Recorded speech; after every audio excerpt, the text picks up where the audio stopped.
In this video, we're going to convert each of these equations from their polar form to their equivalent rectangular form. And the two equations we're going to be looking at would be r sine theta is equal to -2 and r is equal to 7. And we're going to solve these differently.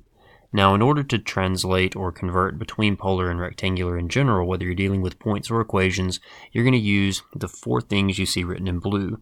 Either x is equal to r cosine theta, y is equal to r sine theta, x squared plus y squared is equal to r squared, or theta is equal to tangent inverse of y over x. And these are the things we're going to be looking out for to change all of our r's and thetas into x's and y's. So let's go ahead and start with our first equation.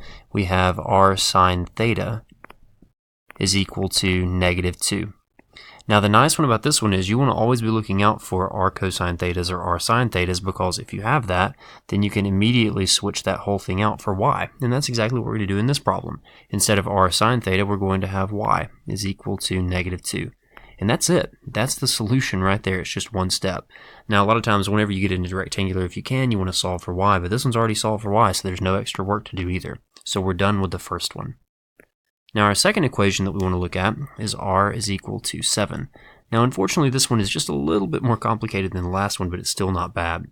If you look over on the left hand side in the four things in blue, the x squared plus y squared is equal to r squared is going to be our equation that relates r, x, and y. And so we can switch out this r for x's and y's.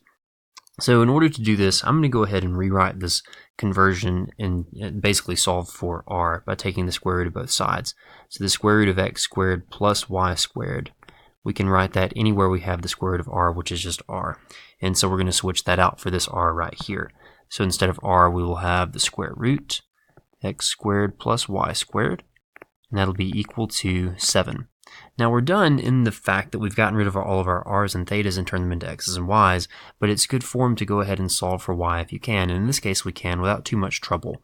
We can square both sides. The squared version of the square root of x squared plus y squared is just the x squared plus y squared, because the square and the square root cancel each other out, but if we square the other side we'll get 49, because 7 squared is 49.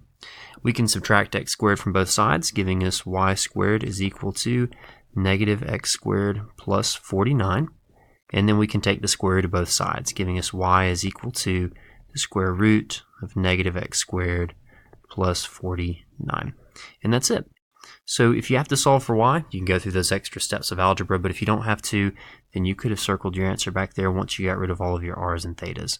But in general, you're just going to use those four kind of conversion equations that we had over there anytime you're going from polar to rectangular, rectangular to polar, whether it's points or equations.